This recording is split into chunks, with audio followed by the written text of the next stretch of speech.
Okay, I have 8 o'clock, and to be respectful of your time, let's get started.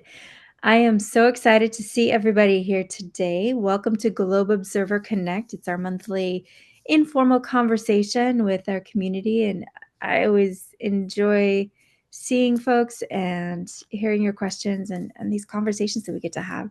So, today's conversation is about our new camp guide, which is based on or comes out of Globe Goes to Camp. And Tina Ballinger, who is the director of Globe Goes to Camp, created the whole program and the guide, and is here to share a little bit about it, share experience, and to address your questions. So we hope that you'll feel comfortable asking questions. You're welcome to use the chat for that. You can also turn your camera on and speak up. We are recording this event, so if you're uncomfortable being on camera, please just feel free to use the chat, and we'll get to as many questions as we can. So, Tina, without further ado, I'm going to give you the floor. Thank you, Holly, and thank you for the invitation to join tonight. I'm excited to be here and excited to connect with all of you and share one of my true passions for Globe Goes to Camp. My name is Tina Harte Ballinger, and I came up with the idea for Globe Goes to Camp in 2019. And so we've been piloting the project, and currently the Globe Goes to Camp project is a network of camps that range from outdoor education centers all the way to faith-based camps that are conducting camp in some form, whether it's during the summer or during the school year. We currently serve camps from across the United States, and we've had some interest from other countries in learning more about the camp program. And you may ask, well, why would I want to join the Globe Goes to Camp network? And the importance of being part of the network of Globe Camps is that you become part of a community of learning that increases the capacity of all that we do to make a much greater impact through the sharing of lessons learned. We have the opportunity to connect and to share what works and what might not have worked and get input from others and learn how they're implementing Globe in their camp. So it's just an awesome opportunity to connect with others from across the nation and internationally. And tonight, we're extremely excited to be able to provide you with 4 of our camp guides as part of Globe Observer, featuring clouds, land cover, mosquito habitats, and trees. And when you have the opportunity to look at the guides, some of the resources have just been adapted from other Globe activities to kind of bring a more informal aspect to the activity so that we might better meet the needs of camps in informal learning settings. Some of the activities are newly developed to support the learning guides and the concepts. You'll find within each of the guides that they support a Globe protocol and encourage learners to collect data in support of our environment. And so we're all excited to be part of this community, to learn from each other and to see how you might implement this type of work where you are. And so I know that some of you may have explored the guides already. And so if you've had the opportunity to check the guides out, if you would just kind of let us know in the chat so we can get a feeling for who all have actually been able to look at the guides, and maybe those of you that might have not had the opportunity yet. So if you could just let us know in the chat so that we know how many have actually explored the guides and then how many may not have had the opportunity. Because I believe Kristen is going to pull it up for us to kind of look at. And then if you have questions, we'll kind of go from there and let you guide the conversation so we know what it is that would best meet your needs. Okay, so I can just demonstrate where to get it on the website. I believe Holly put in the chat the direct link, but if you're on our Observer website, observer.globe.gov, where to find the camp guides are under Lead a Program, and then Guides, and then there's the camp guide. And so here's where the camp guide lives.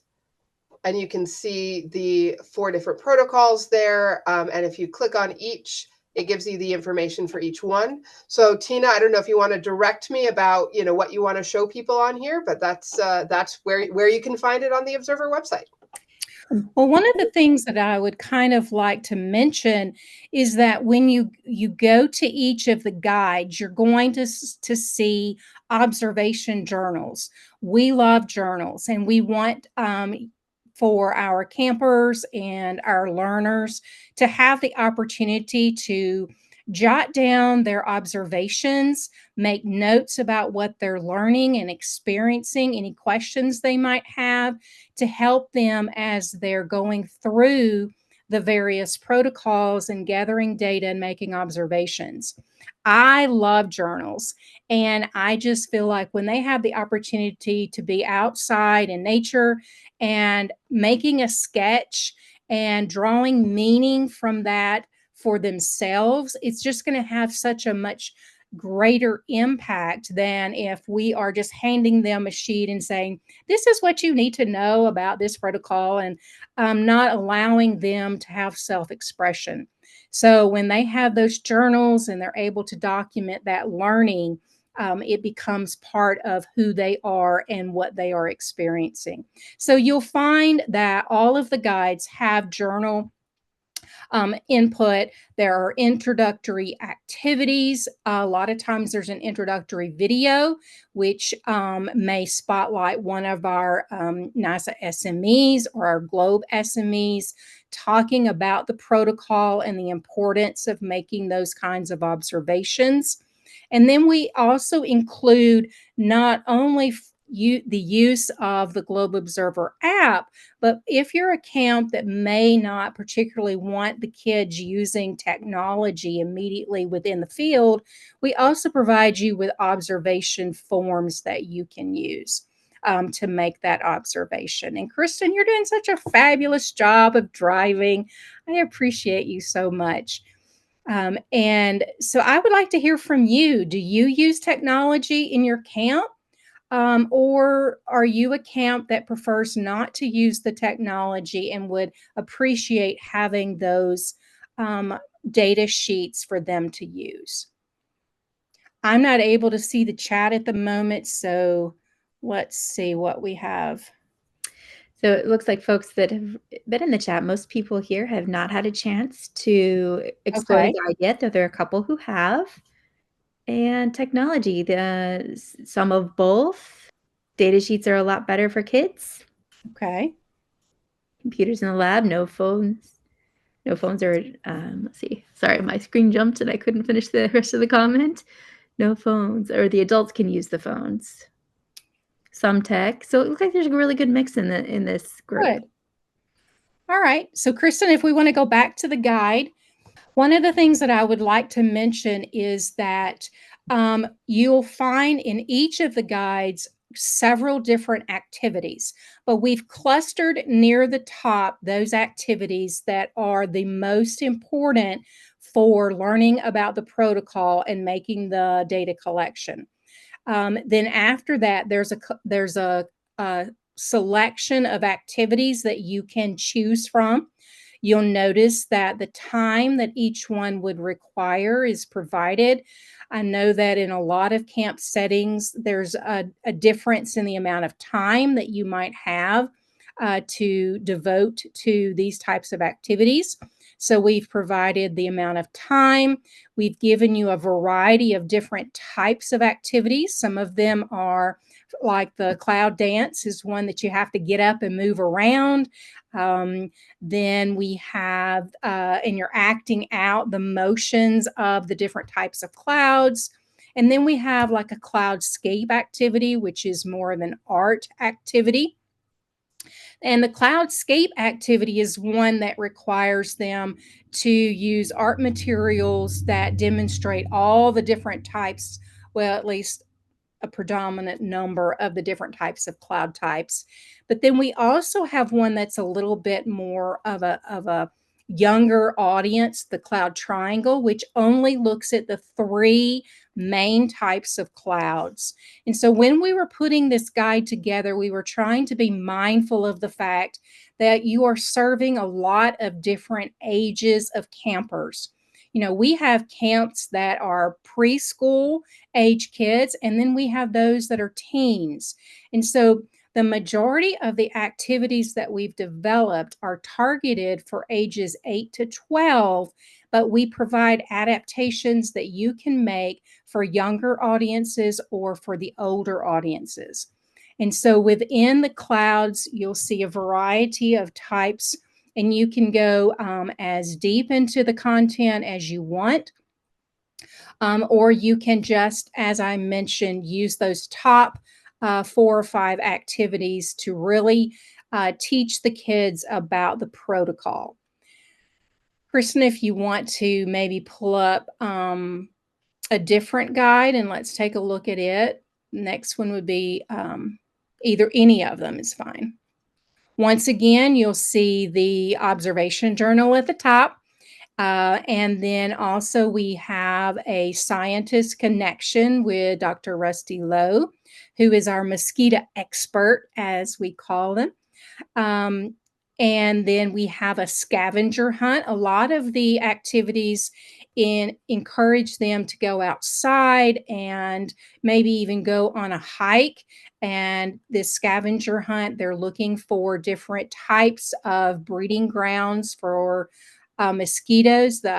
The purpose, and a lot of times I find that my camps get a little confused. We're not trying to bring mosquitoes to you. We're trying to help you eradicate the mosquitoes and find out where they're breeding so you can get rid of them. And I know that a lot of times camps are nervous about publicizing the fact that they have mosquitoes. Well, if you're outdoors, you have mosquitoes. So let's just be real and let's teach the kids how to identify, maybe it's an old tire that's laying out and it's filled with water. It's a perfect breeding ground for mosquitoes. And so providing them with that knowledge and understanding of what to look for can help us all work together. And that's one of the things I love about working with camp and campers is just being able to be outdoors, zoning in on that natural curiosity that they have. Now, some of them are going to want to look at those critters under the magnifying glass or the microscope, and some of them are going to be, ew, I don't want to touch that or look at that. So it's just always fun to encourage them to ask questions and to explore. And with the mosquito activities, you'll find that there's a really a wide range of how deep you want to go with learning that. There's some literature pieces there that are pretty fun that you can have the kids to do and to act out. And as we were going through these activities, there are a lot of children's books that you can find that really spotlight some creativity and encourage them in those areas. And I'm doing a lot of talking, Holly. Do we have any questions? Anyone have any questions for Tina? I mean, I can talk Globe Goes to Camp all I night. have one if nobody else Okay. does, but I'd like to pause and see if anyone else would like to ask something. Let's see, is there a way to skim and quickly see which would be good for older high school students? Yes, and that is related to my question. Perhaps you can combine them. I know that when I was working, I talked to a couple of people who've used the guide when I was preparing the announcement for it. And one of the things that really impressed me is they both said that the activities are very adaptable, and they had very different groups of kids they were working with, very different age groups and abilities, and were both able to use the guide. And so, as Susie was asking about older kids, which ones are really good for older kids. And I'm wondering if you could show us an example of like maybe take an activity, show how it works for older kids, but also how you would adapt it for some of the younger audiences or audiences with just, other abilities. Well, one of the things that I have found in working with camps is that a lot of times they use their older campers as mentors for younger campers. And so that's one of the ways that we have done that. And then also a lot of times the older campers are allowed more of the technology use of actually using the app. And you take the mosquito habitats, for example. The mosquito habitat, there's a really cute little scavenger hunt that younger audiences might do. But then there's a more advanced where they're actually looking at the body structures of the mosquitoes. They're looking at, the biology and all of those factors that go into the structure of the mosquito and learning about the diseases associated with specific mosquitoes, where we might downplay it for our younger kids, where we're, using the comic of the mosquito. But then for our older kids, we really want them to understand how that malaria is transmitted, why it is so important, and learning about the various countries where this is really making a big impact. And so that's kind of a range. And then, for instance, with the trees, having them measure tree height and making observations about the tree ecosystem. And for younger campers, you might talk about, well, who uses a tree as their home and who lives in the tree. But then for the older campers, you might look at the tree health, do the tree health checkup, talk about different species of trees, and are there different species of trees in our camp that are experiencing disease that's coming in and attacking, or maybe there's a type of beetle that is harming the tree. So there's a depth and a variety of types of activities or entry points that you could make into these various activities and target those specifically for your audience. That was a rather long answer for your question. I apologize. And I think I misread Susie's question a little bit. I think she was asking, is there a way to quickly just go through and say, okay, these are the most appropriate for teenagers? And I don't think we've sorted them for that because, as you say, you've kind of written them all so that they could be done with all the age groups kind of integrated. Or you have sorry, what I meant by integrated is that within the single activity you have, this is how you do it with teens, this is how you do it with younger kids. Exactly. That is correct. Yes. So that is something we might want to think about. Yeah, it's a good But suggestion. but for Susie's point, Susie, we want you to delve in and learn all the richness of them, and rather than saying, do this one, we want you to see them all. But Yeah. Well, and yes, I would also jump in that I think the article that Holly wrote about the announcement talks a little bit about some of the implementation ideas and things. But this is something that we've talked as a Globe Observer team about, is having more things like case studies and examples. Mhm. And I think that's something we hope to work on in the next Yeah. few months, to have some more of those. So for example, maybe Tina, we can work on an article that says these are the best camp activities Mhm. for preschool kids. These are the Right. best ones, and have and so even though that those highlighted points aren't there now, we might be Right. able to that's something I think we can work on adding, because the nice thing about it being a website is that it can evolve a little bit. It doesn't have to be Yes. static. Right. Absolutely. And we don't want it to become static. So we want your input and we want to know how we can make it better.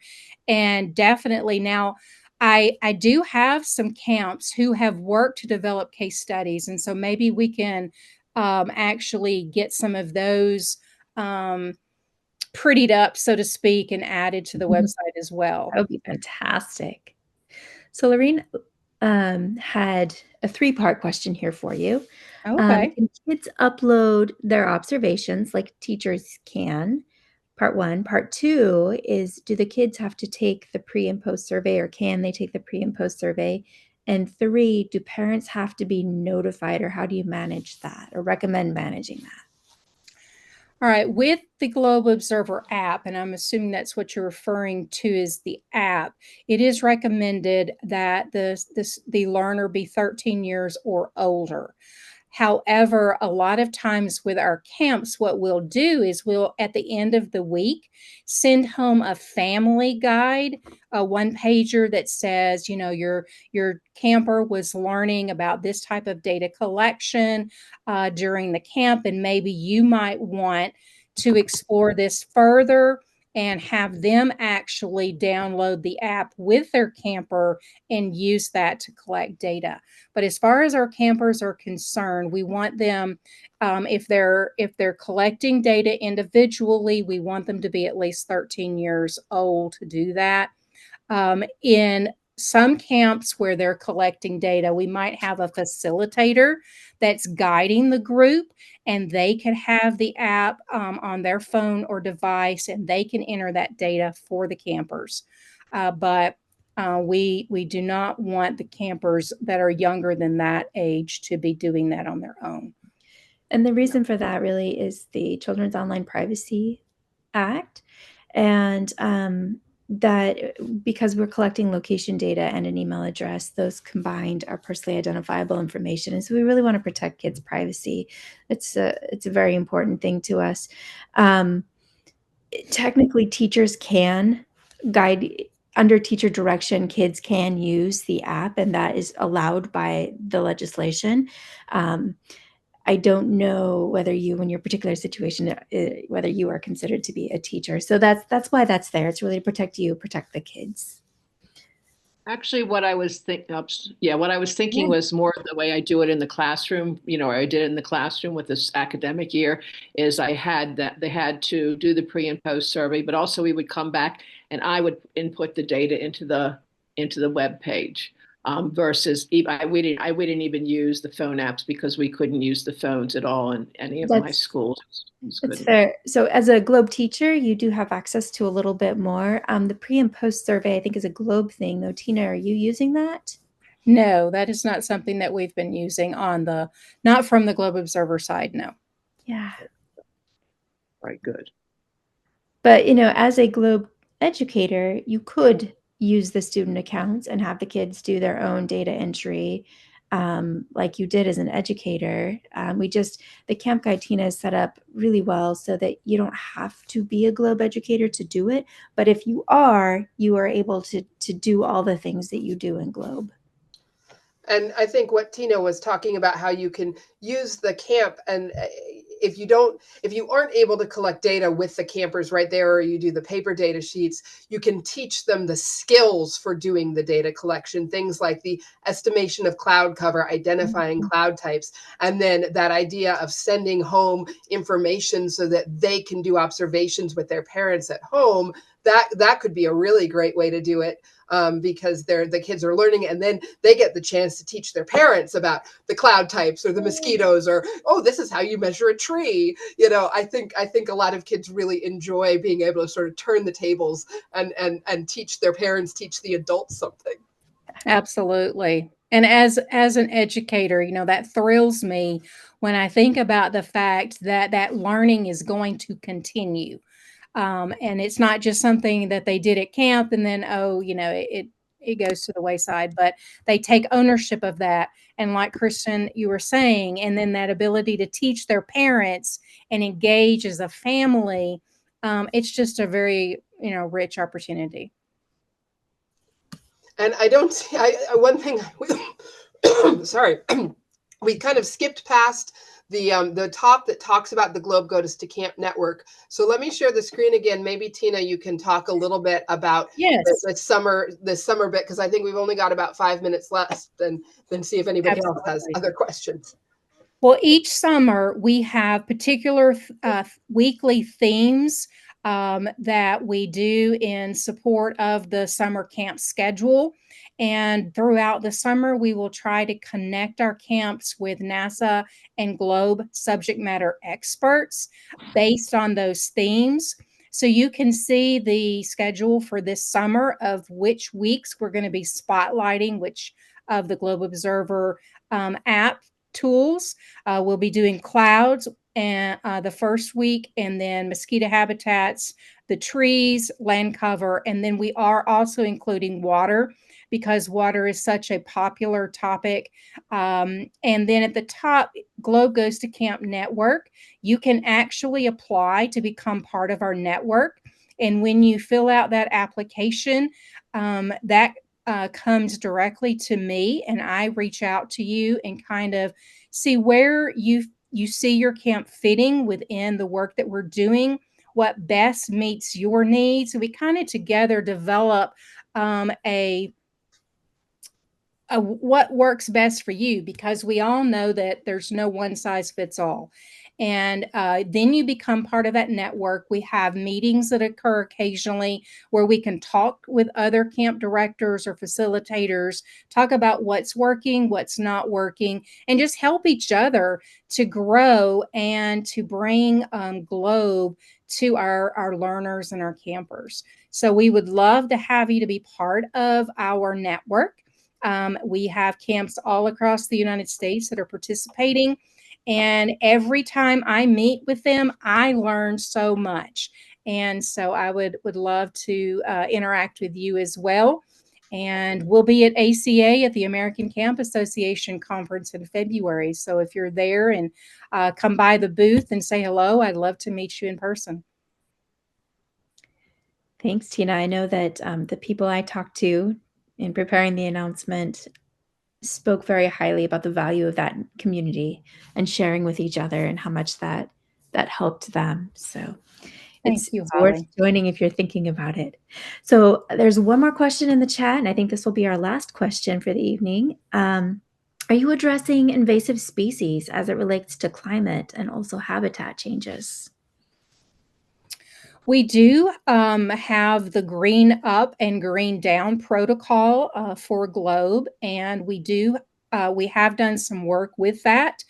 We do not have our phenology resources completely fleshed out yet, but that is something that we would like to incorporate more in the future.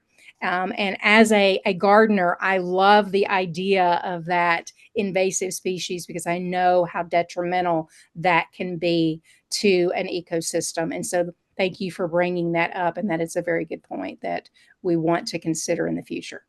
And I Thank think you. for that also looking for local resources, maybe there's a, your state master naturalist program or Mhm. other resources that are going to have more localized information. Because I think one of the great things about Globe is that we're in 127 countries around the world, but that also means that it's hard to be too specific about any one location because we're trying to sort of have things broadly applicable. But I think for something like that, having more looking for local resources is Right. probably going to help you out more than the broad Globe resources that are currently available in the guide.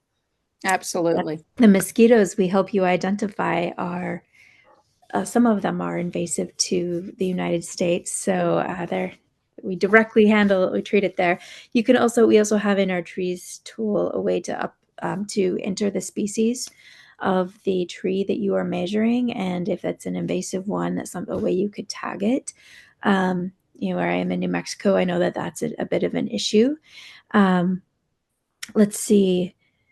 And then with land cover, that was the other point I was going to make. It's a very generic what's here.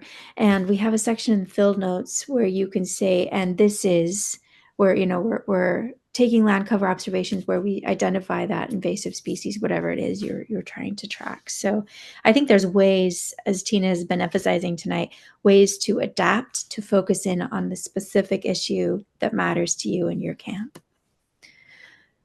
All right. Well, I have 8:30. I have a survey for you in the chat. If you don't mind, we would really love your feedback. Let us help us plan these events better, promote them better. So if you don't mind taking the survey, it shouldn't take you very long at all. Our next Globe Observer Connect event is on February 13th.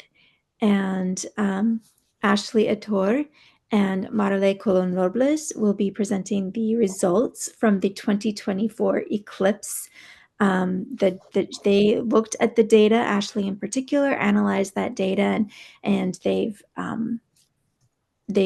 submitted a scientific paper, and they're here sharing the results from that. So the results are already published on our website. So if you're interested in that, go take a look and then come ready on the 13th to ask them questions. And that will be at noon Eastern time, 1700 UTC.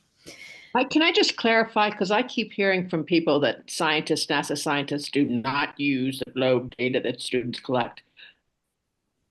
Do they? I don't,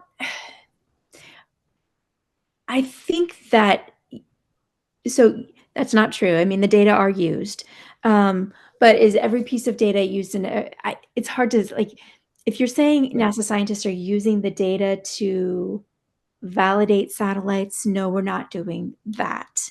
And when I say validate, I mean, are we comparing what the students measure to what the scientists measure on the exact thing and making sure that they're saying, we have you are the better person to answer this. But we have done that, of course, validated satellite imagery with globe data, yes, and published papers on that.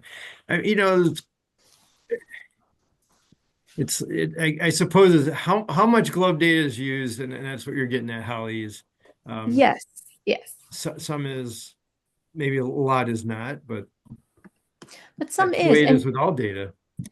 Exactly right. And the fact that it's a library of data is helpful. And so I just put in the chat, we do every scientific study that we know of that uses globe data, or recent ones anyway, we do try to track and report back to you. So we do put those publications on our website, and I just shared that URL with you.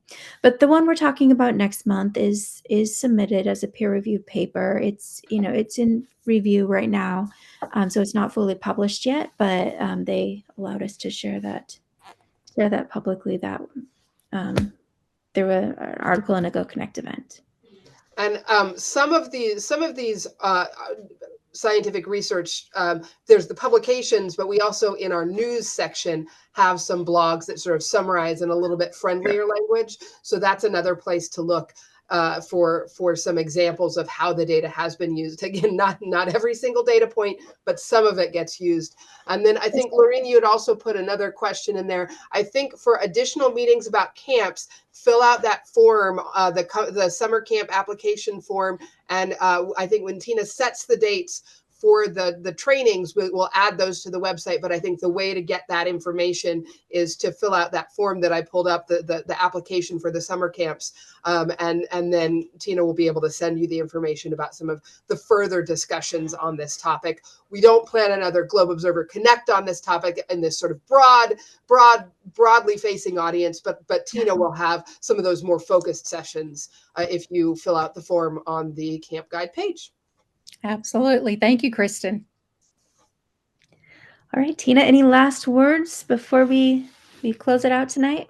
Well, thank you so much for the opportunity to share. I love what I get to do every day, and I love sharing Globe Goes to Camp and all the many resources and all the wonderful people that have helped these resources to get published, and for all of y'all's hard work in getting these guides put onto the website. Thank you so much. Thank you, Tina, for coming tonight and sharing this wonderful program with us. And I can see a lot of excitement about it. Thank you, everyone, for joining us. Hopefully, we'll see you again on February 13th. And if you want to chat with us before then, you are always welcome to reach out. On the Globe Observer website, the Contact Us form reaches me. It reaches Kristen directly, and we always love to hear from people. And we are happy to forward information on to Tina, though I think your email address actually, no, we have the Contact Us form instead of Tina's email address. We will send your questions on to Tina. So thank you, everybody. Have a great evening, and we'll see you next time.